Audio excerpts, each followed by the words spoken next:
Les racines d'une nouvelle vie. Chapitre 11.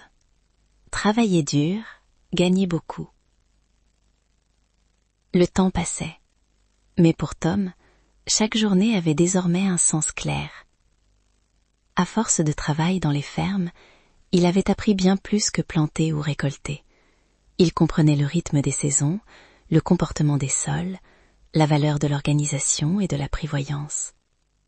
Ces journées commençaient avant l'aube et se terminaient souvent après le coucher du soleil. La fatigue était intense, mais elle n'avait rien de paralysant. Elle était le prix de sa liberté et de sa dignité retrouvée. Son sérieux ne passa pas inaperçu.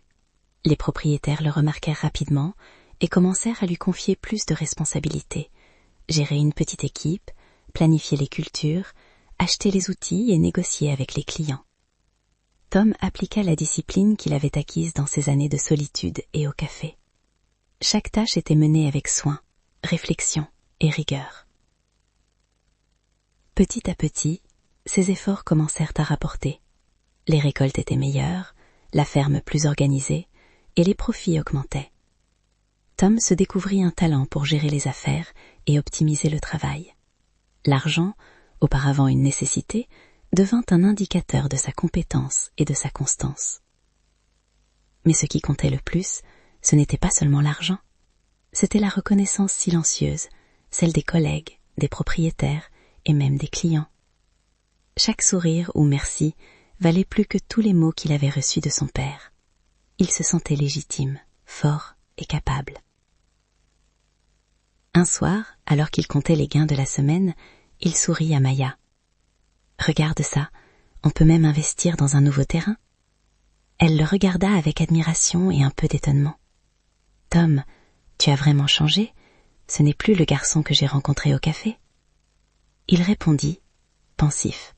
« Non, ce n'est plus lui. Je crois que je commence enfin à être moi-même. » Et c'était vrai. Tom n'avait plus besoin de courir après la reconnaissance des autres. Il savait désormais ce qu'il valait et ce qu'il pouvait accomplir. L'argent n'était qu'un symbole, une preuve tangible qu'il était capable de créer, de réussir et de prospérer, loin de Paris, loin des critiques incessantes de son père. Pour la première fois, il regarda son chemin parcouru avec fierté. Chaque matin sur la ferme, chaque main sale de terre, chaque décision courageuse le rapprochait de l'homme qu'il voulait devenir. Et cette réussite, patiemment construite, était entièrement la sienne.